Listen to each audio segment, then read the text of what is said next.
40s, if you want to hear, my grandson got married, and so him and his bride decided they wanted to move to Buffalo Gap. No, no one of us, none of us mentioned that. They wanted to move here. She loves Buffalo Gap. And then I had 2 or 3 houses, old houses that they could live in. They chose the one across the street. So we have all been diligently, the aunts, the parents have been working on the inside. They got it all remodeled. Misty and I have done the outside. And we have got chigger bites to show for it. I mean, it's not mosquitoes, it's chiggers, and we've got bites all over us. But anyway, we made flower beds, and those zinnias that we planted and took for the wedding. Well, we brought half of them back. We brought back about 50 pots, so we took 106, so they used a lot. So we brought back 50, and we got all of them planted. So that brings you up to date on the newlyweds, and they got here last night, and I will not bother them. I will not go to that house unless invited. Down the line, years from now, if there's a little grandbaby over there, I might, wear out a track going back and forth. But right now, anyway, that kind of brings you up to date on what we've been doing, and been working 10-hour days, and I love yard work. So anyway, all right, we're going to talk this morning. I don't know why I felt the need to talk about trauma again. I've talked about it, but I don't think we can talk about it enough, because everyone in our society, I believe, is affected by trauma. And I'll tell you, after the last election, I think I don't stick my head in the sand. I know pretty much what's going on in the world, but I don't sit and watch news like I used to. I turned it off. I've quit watching it, although, like I said, I do, have a way of keeping up. I look at my phone a little bit. But anyway, you can just look around, and there's trauma. And people experience trauma in different ways, and each person experiences trauma. What will cause trauma with one person would not with someone else. Kids growing up in the same home, one might experience extreme trauma and it not affect the others. And the men from Vietnam coming back, that's when they came up with the diagnosis of PTSD, was treating the soldiers coming back from Vietnam. They came back, it was a thankless war. They came back to a country where they were not honored, where they were spat on, where they were downgraded. So not only did they have the trauma of the war, but they came back to a country where they were not, accepted or honored. And so they had lots of trouble. And that's where they began to come up with PTSD. And in that, they came up with how similar adult children of alcoholics were to those men and women coming back from Vietnam. The personality profile is so much the same. So trauma comes in many forms, and it has, so we don't want to downplay any form of trauma. And I will tell you, for a child, one time to be traumatized, if they are a sensitive little child, it goes to their heart, and they can carry it the rest of their lives until they get help. And so, there's different forms, like witnessing a crime, and we are hearing all about, things that happen with kids carrying guns today and going to school. So anyway, there is a lot of things in our world and our society to be traumatized over. And what I want to talk about is the different types of trauma. There is the acute type, and that is where it's pretty much a singular incident, where and usually this is something pretty big, where someone has experienced, either witnessed a crime or been involved in a crime, or where they have had sexual assault or rape or been beat up physically, mentally, emotionally, maybe a one time. This is acute. And acute trauma can be overwhelming, even, and I'm not just saying even a death, but a death of a loved one. That's traumatizing. That's acute trauma. And it means that it's one time, you work on that issue, you get past it.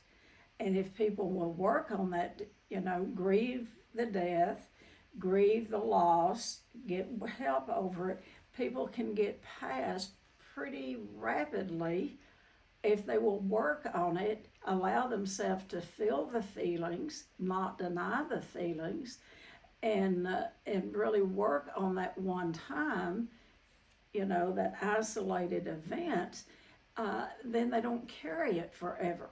They will not carry it forever.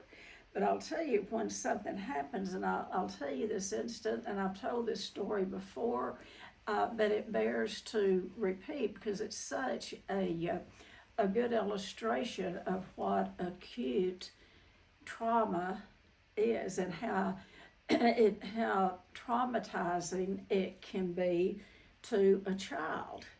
So one of the men that trained me in the in the alcohol drug field was from the Serenity House in Little Rock, Arkansas, and he was the head therapist there, and Joe McQuaney was the director, and everybody called the one that was head of the counseling Mr. Lewis, and he would come down we even got to name the treatment center in town after that treatment center. It's called the Serenity House, and Mr. Lewis trained me a lot, and we did some traveling together and spoke together different places.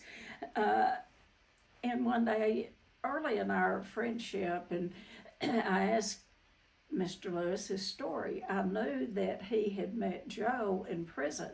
He was in prison for murder, and he was there for life, and but he met Joe McQuaney. Anyway, he did spend his life in prison. So I was asking Mr. Lewis, and he was one of the very first ones to ever talk to me, and this has been 45, 6, 7 years ago. It's been a long time.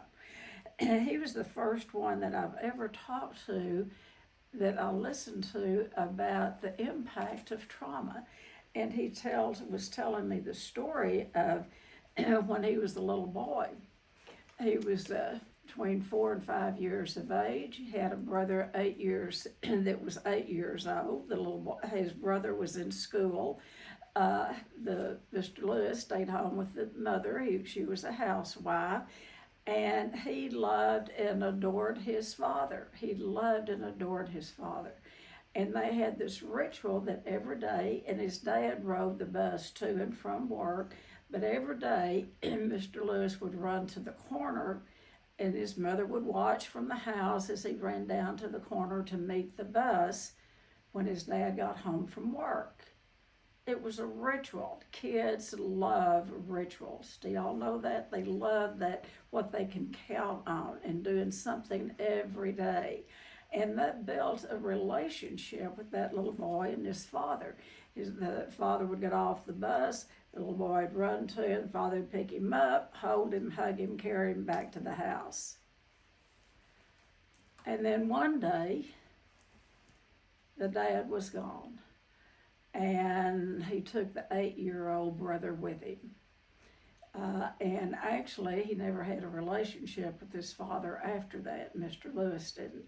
Keep in mind, he was about almost 5 years old, and he got a resentment toward his dad. Not only his dad, but every man that crossed his path from that abandonment. And so that is trauma. That is trauma for a child to be abandoned. His dad never laid a hand on him.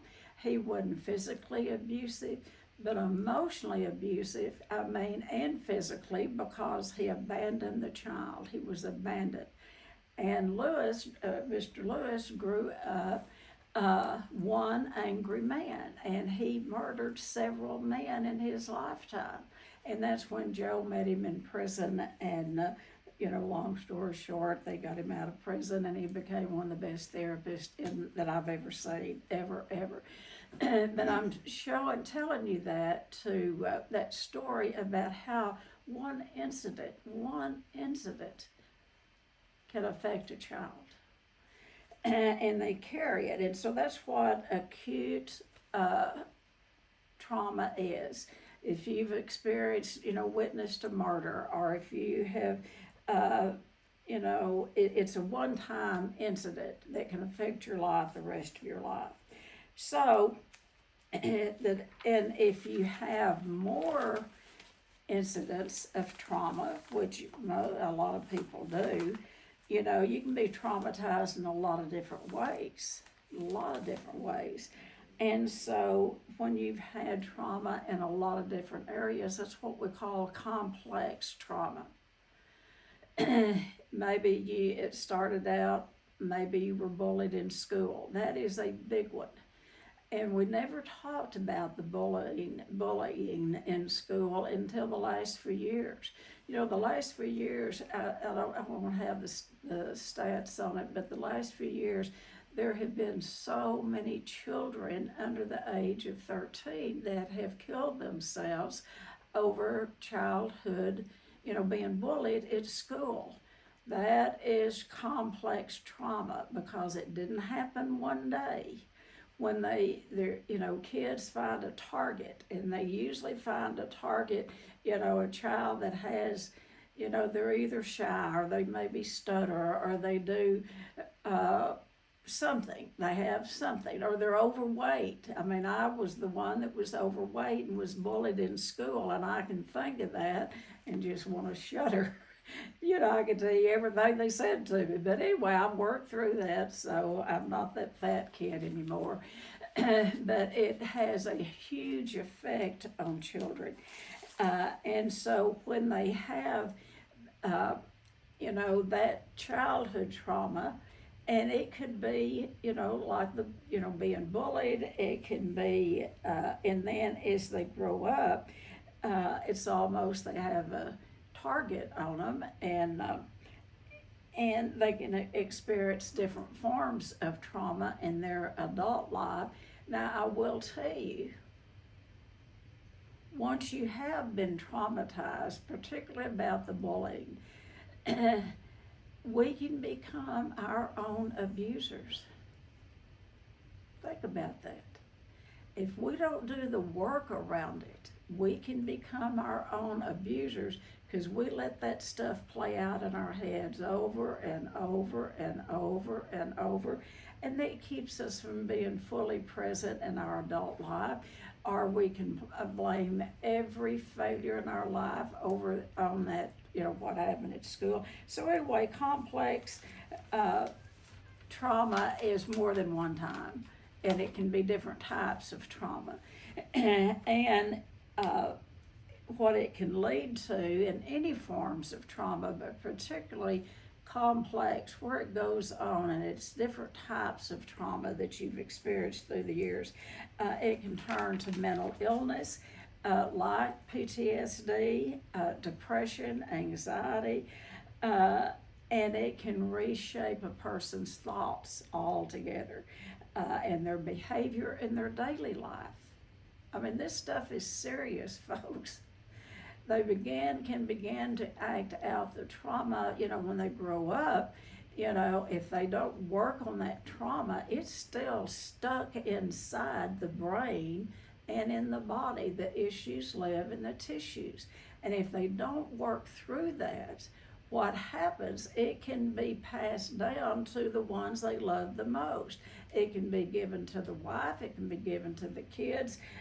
People, if they're a boss, they will, pass it on to their employees. If they're an employee, they'll get mad at their boss and go from job to job. It is a complex trauma, deeply affects the brain. Are you all with me? And it's like ingrained in there. Now, the other form of trauma is chronic trauma, which kind of bleeds into complex, and trauma is trauma, but chronic is where a person has lived through some really, really, really traumatic, like, how can you put, measure on a person's trauma? But we've treated some very, very, very ill people that have come to us, and when we get to the core of what has gone on in their lives, it's severe trauma. We have treated women that have been taken out from the cartel out of Mexico that were held there from the time they were kidnapped as children. And then they would be, get them out, and we've treated several of them. And guess what? It is so hard to treat them. When they started that, receiving that abuse at 11, 12, 13 years of age, and then if they, they separate them when they kidnap them, they'll put the ones that don't look good or that are, not pretty, they'll be out in the fields working. Those that are pretty, they keep to service the men in the cartel. And so they will even elevate some of them up to thinking that they are really somebody. They'll buy them good clothes, they'll want their hair fixed, they'll send them to spas, so they're treated different. But on the other hand, they remember being kidnapped. They remember the family they came from. So when you get them out, when the police or whoever get them out of that situation and bring them to treatment centers such as ours, it's hard to work with them because they are way up here. I'd rather have somebody to come in that's way down here, mentally and emotionally, where they think so less of themselves. Because when you get somebody way up here that think that they're all of that and something else, it's hard to get them off of that pedestal and bring them down here, because the fear that they have in their brain of having to face the trauma. They do not, because they've lived kind of a sheltered life. They usually are put in fine houses. They don't see anyone else. Anyway, it's kind of like that princess that was, up in the castle that had that long braid of hair. I can't remember her name. But it's easier to work with people that come in and from that emotionally that are on the bottom, and help them come up, than to have to drag this one off of their pedestal. Because by the time they get down here and start looking at reality, before we know it, they've put themselves back up there on that pedestal. And so that is the hard part of treating trauma, as far as on the side of therapists. And it is so hard for those that have experienced it. So that chronic trauma keeps people from having a frame of reference of what a healthy relationship is. When you've been, raped or severely abused, that's usually what particularly women will go toward. They will go toward someone that will beat them up and, and then make them do things that they want, like they'll blame their addiction on, well, I was beat up, I was this. So anyway, I could get into whole that. So when you've had that kind of chronic trauma, what happens is abnormal becomes normal. And it's really hard to treat people. I'm giving you that illustration where they have lived in trauma over and over and over. It's hard to treat them because that's all they know. They don't know anything. So you have to be very gentle. You have to bring them along at their own speed. And, 30 days, 42 days of treatment is a joke. We're looking at 6 months, a year. If people could really get that much time in treatment, and step down treatment to work on trauma, they could work through it. But it takes time. And so the pattern continues to repeat itself. Okay, number 4 is generational trauma. It can be passed through families. One of the things, even when a woman is pregnant and she's carrying that child, and if she is mentally, physically, or emotionally abused, that child can be affected. It can go to the brain of that child, and they will carry the mother's trauma, the father's trauma. We see it all the time. I'll give you an example, and I've given you this example before, but it's a good one to give. Years ago, 30 plus years ago, we used to treat adolescents. And we had a little 13-year-old that came in, and she looked absolutely like an angel. Blonde hair, gorgeous, beautiful young girl. And she had every sign and symptom of sexual abuse. Now, it is never the place for a therapist to put that on anyone. It's not our place to suggest it. It's not our place to treat them for it. But we're smart enough, we've been in this business long enough, we can see the traits, we can see the behavior. Now, do we know for sure? No, we don't. So we're not going to put that. It is, a therapist better not put trauma on a client. If the therapist thinks they've been traumatized, that's not or abused in some way. That's not our place to do that. Our place is to listen, and let the treatment and the client unfold. And there is a spiritual part, and I won't get into all of what we do here, but anyway, we had this young girl, and we were puzzled. We could not figure out, and she was a severe anorexic. Now, she was still functioning as the reason we could treat her, and she'd never been tube fed, but she was headed that way. So come family week. Now, one thing she did say was, her family were very religious, and when I hear very religious, a red flag comes up in my head, because there's a religious abuse, and not all people that are religious abuse their kids, so don't hear that, but there is religious abuse. So she came from this very, very religious home. This kid was 13 years old, and the theme of that mom and dad was no sex before marriage. No sex before marriage. Well, she hadn't even dated. And here the motto was no sex before marriage. Y'all with me? So come family week, long story short, I'm not going to go into all of it, but I will say we were doing this family sculpt, reenacting the family.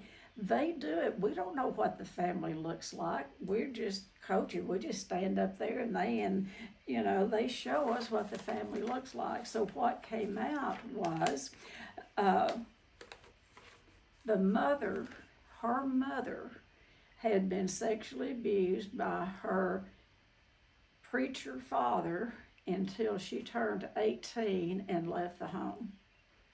And the mother knew it, but the mother had no education, and the mother was there, the father had died, the grandfather had died. So the mother just got hysterical because they'd kept the secret. The mother and the grandmother had kept the secret about, the daughter's abuse.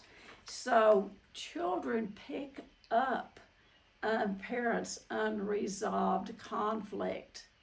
And that young daughter had been carrying that secret and it appeared that she was sexually abused. If you don't believe me, you come sit through some of these groups, because it's passed on to the child, and it's like it goes inside their body and in their brain.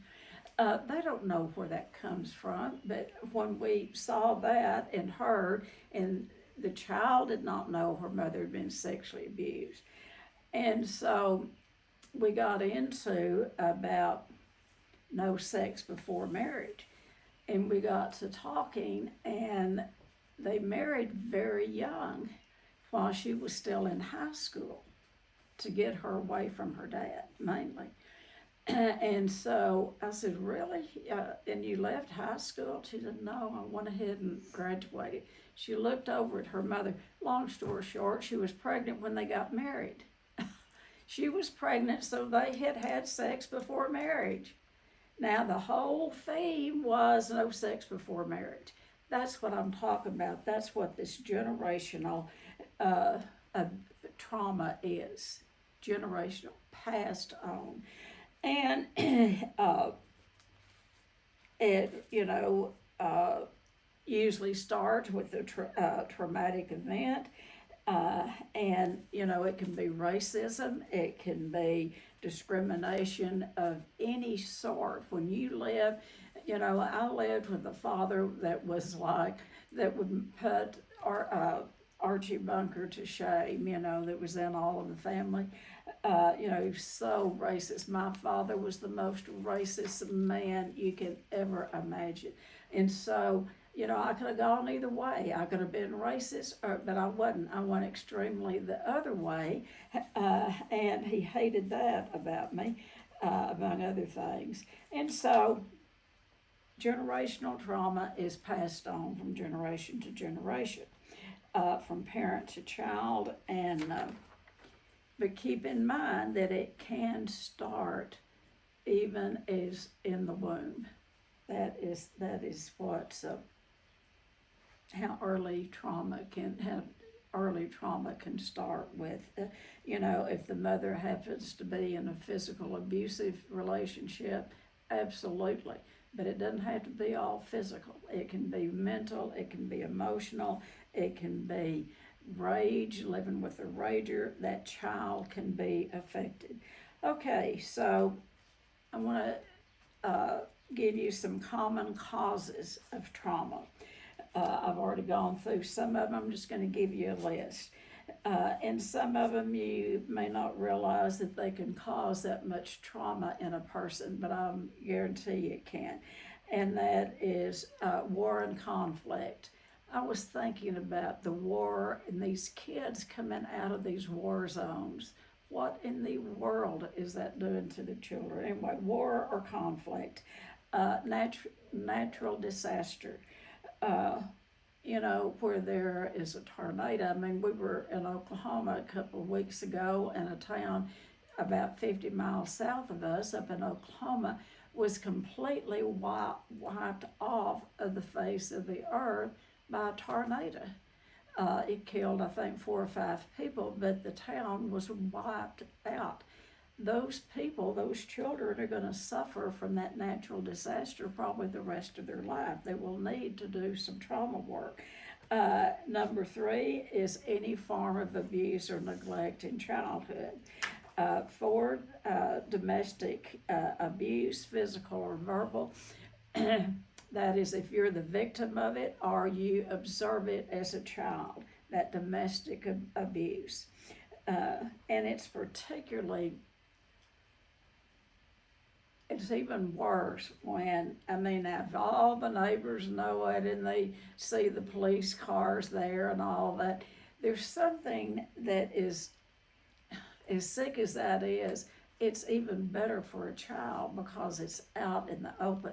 What is really hard for a child is for them to look good when those looking good families out in the community, your doctors, your lawyers, your preachers, everything looks good on the outside. You get inside that house, that's where the war zone is.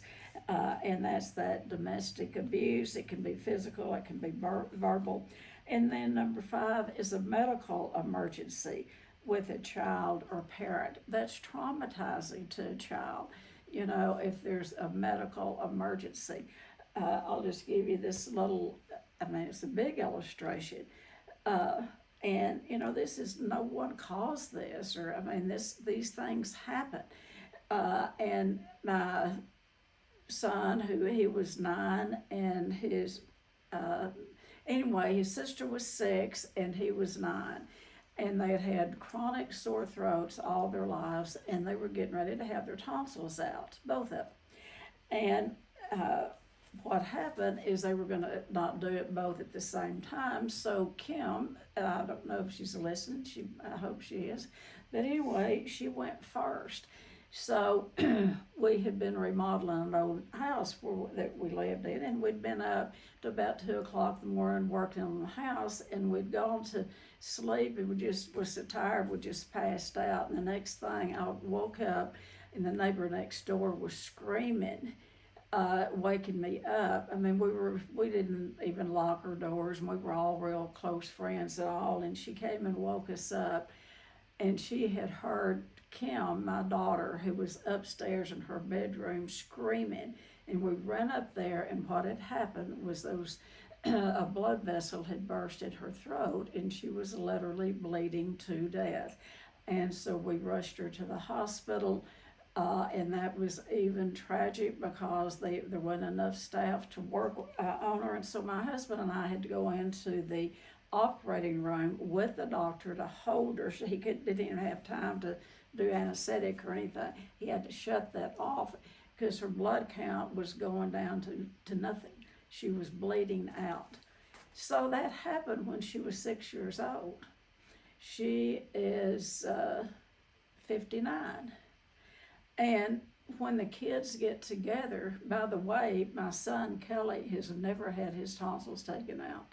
He said he would not go, and so he has dealt with it, and it actually outgrew the severe sore throat, but he never had his tonsils out. So she almost died. That affected not only our family, but it affected the family next door.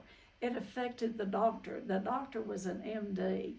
And he wasn't a ear, nose, and throat specialist, but he never took out another child or anyone's tonsils. He stopped. He said he would never do another one. And so a medical emergency can produce trauma. And like I said, those friends that live next door, they're all grown, and if we get together, invariably that will come up. Do you remember when Kim?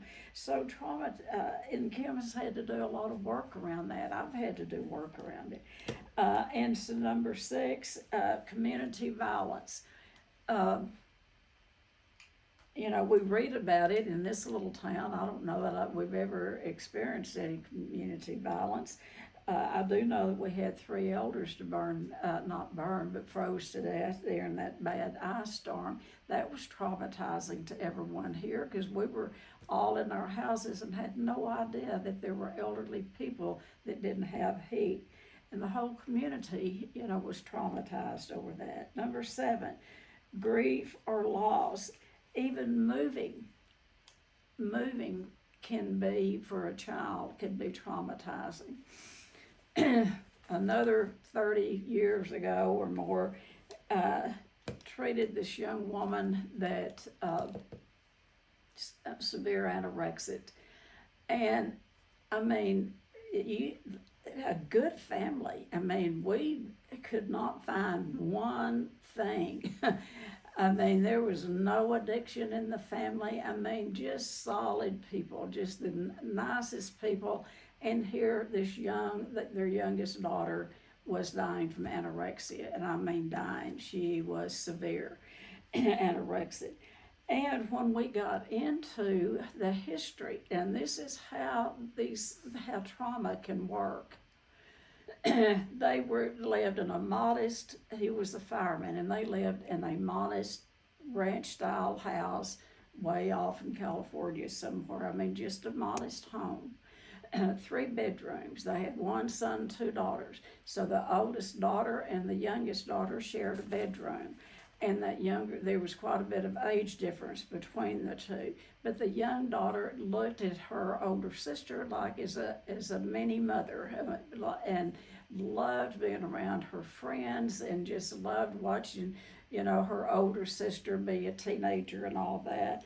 And so the man had a great aunt that was very wealthy, and she died, and he was the only living relative, and she left her fortune to him, her nephew.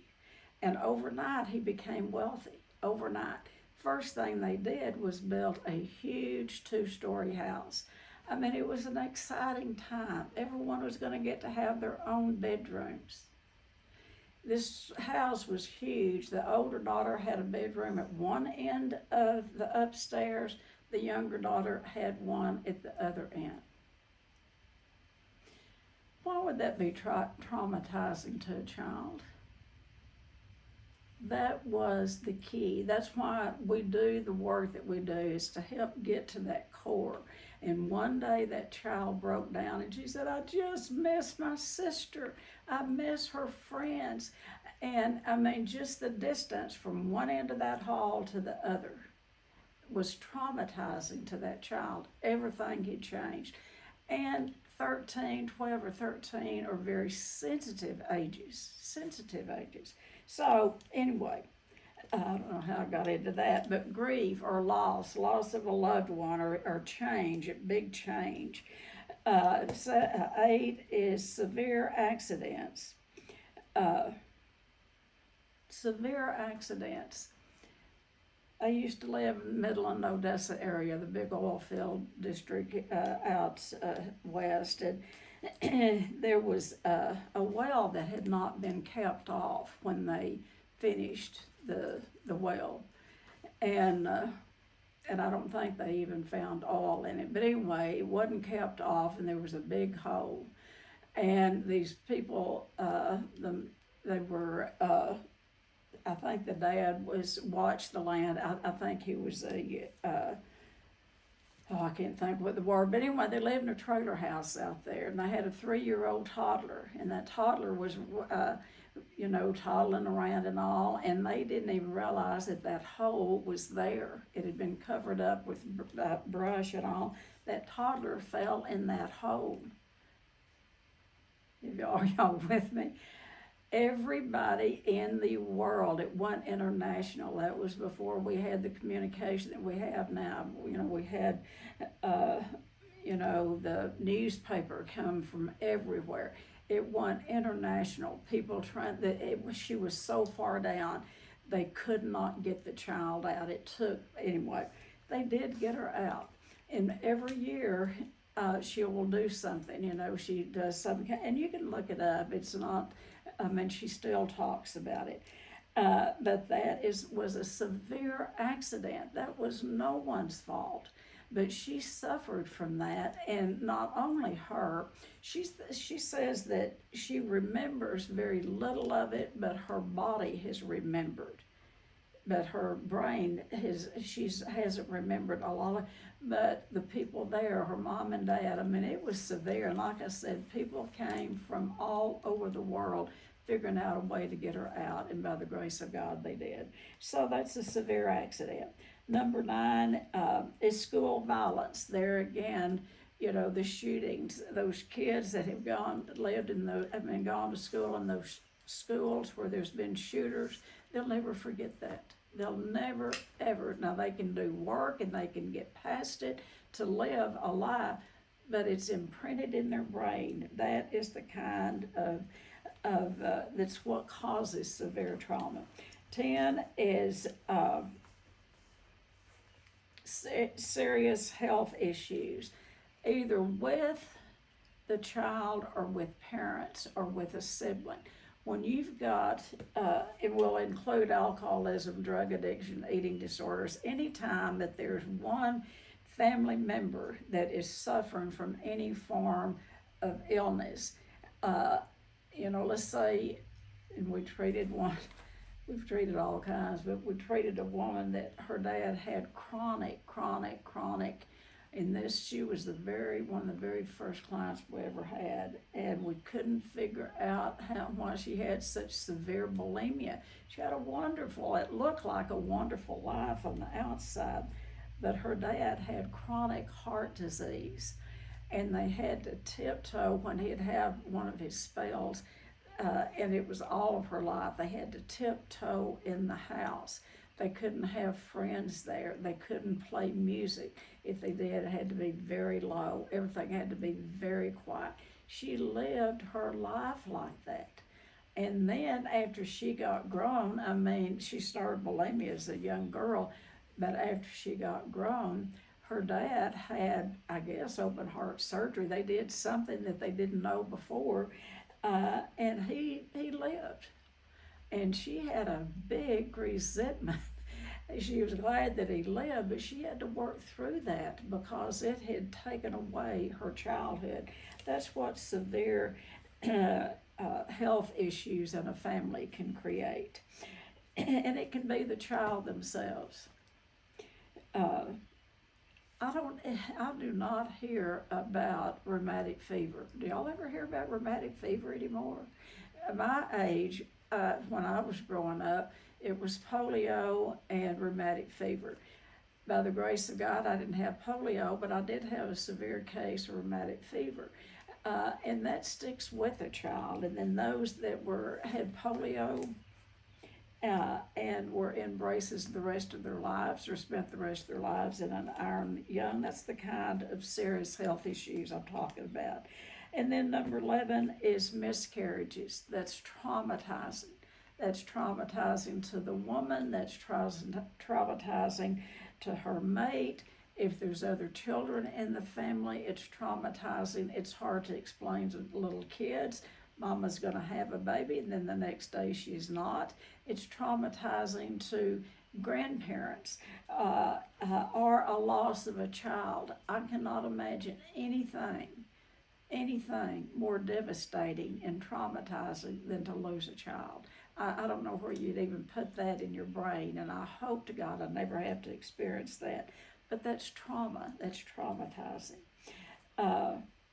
And then being the victim, and this is, I've already talked about it, but being the victim of any form of crime, rape, kidnapping, any form of crime, and then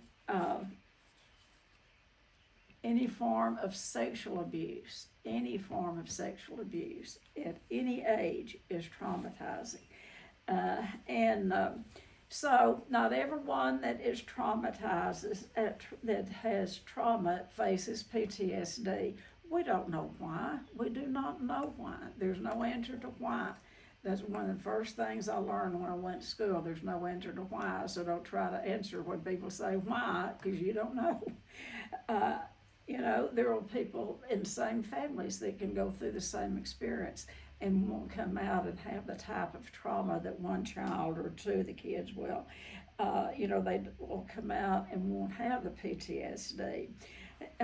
Even with the Vietnam vets, really only 6 to 10% of them had PTSD. The others, so it wasn't everyone that was in that war, but there was enough of them.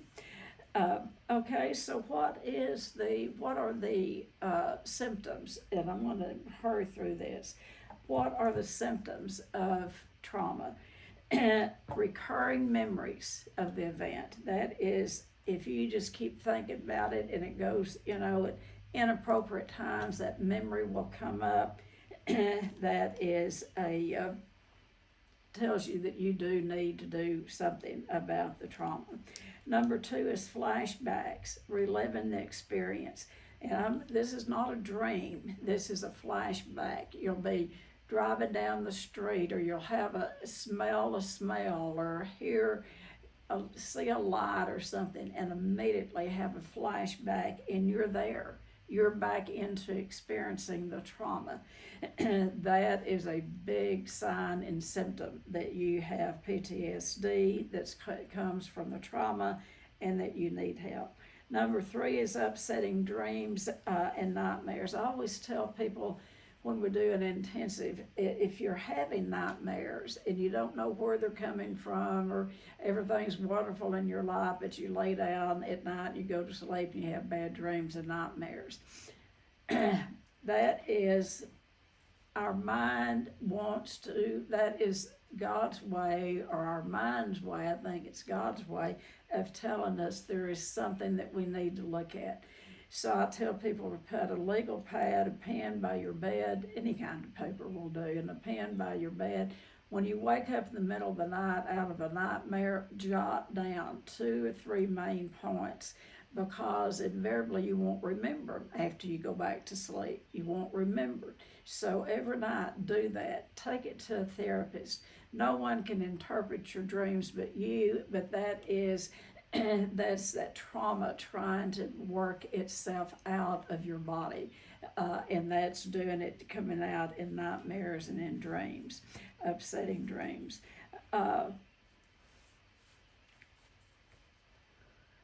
Okay, another one is severe emotional distress when reminded of the event.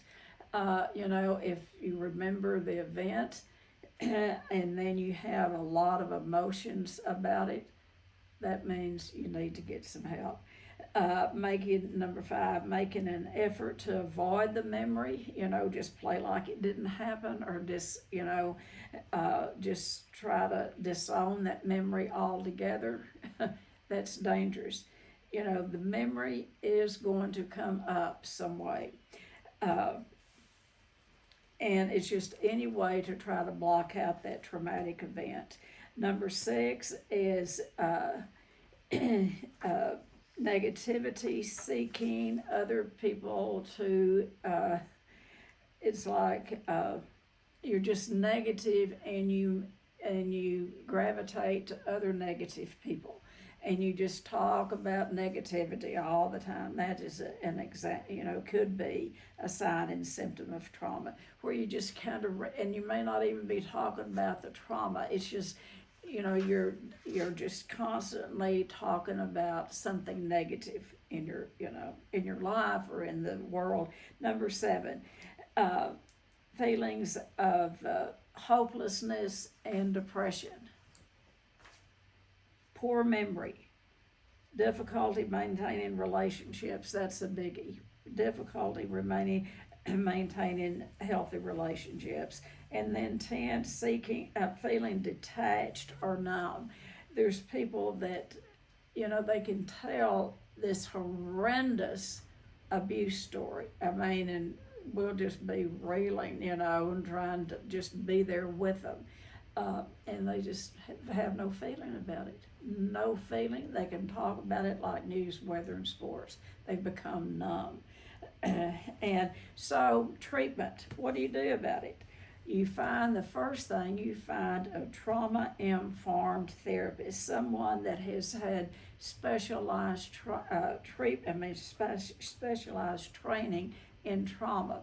There's a lot of good master's degree, PhDs out there that are good therapists, but if they haven't been specifically trained for trauma, they're not going to know how to treat you. They're not.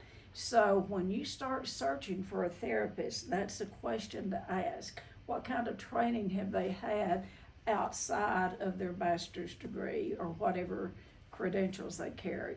Because they don't get this. Many of them, if you did in your school, you're way above most. But the people that we've hired over here that have master's degrees, they are shocked at some of the work that we do because they had never seen it done, because you don't get that in school. So get a trauma-informed therapist that has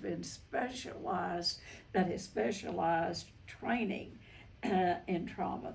And then number 2 is CBT, what that does, it is cognitive behavioral therapy. That's good. It's about mindfulness. It's about affirmations. It's about changing your thought patterns.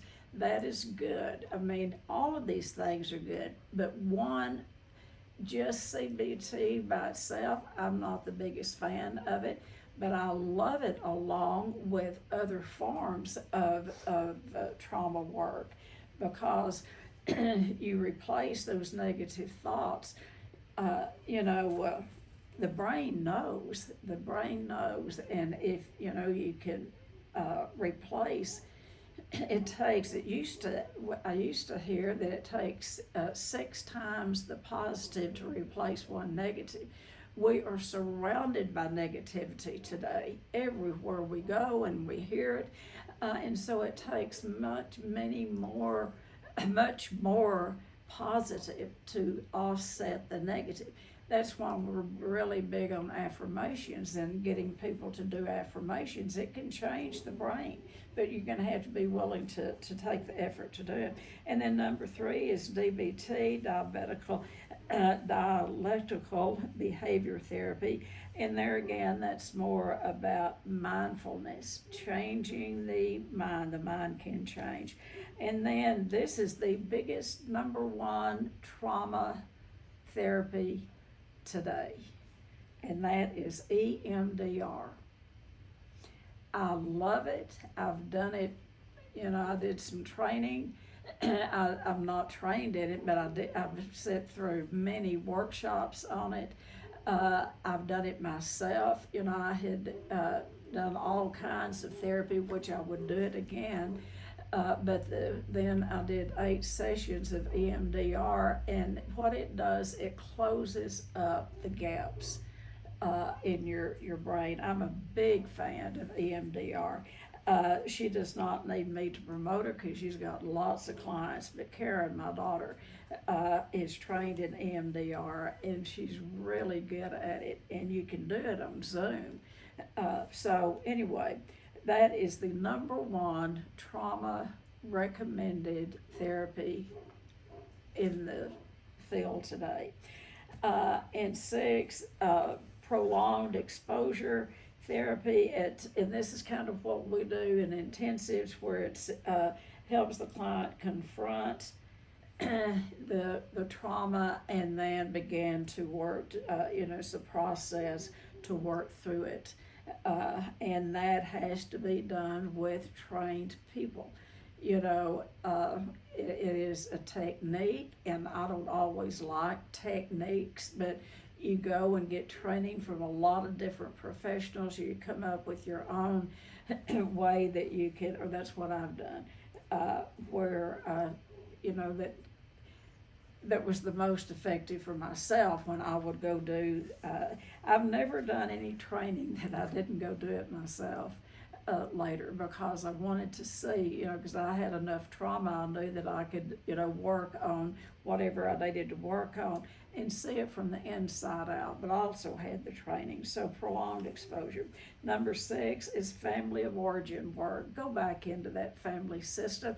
Now, you don't want to live there, but we have to go back and get the story straight and look at your family system, because you may be carrying, this is generational, you may be carrying baggage that, we've worked with Holocaust people that absolutely have starved themselves to death over, great-grandparents dying in the Holocaust. And then flip the other way, we've treated very chronic obese people that have eating themselves to death because their great-grandparents in the Holocaust did not have food to eat.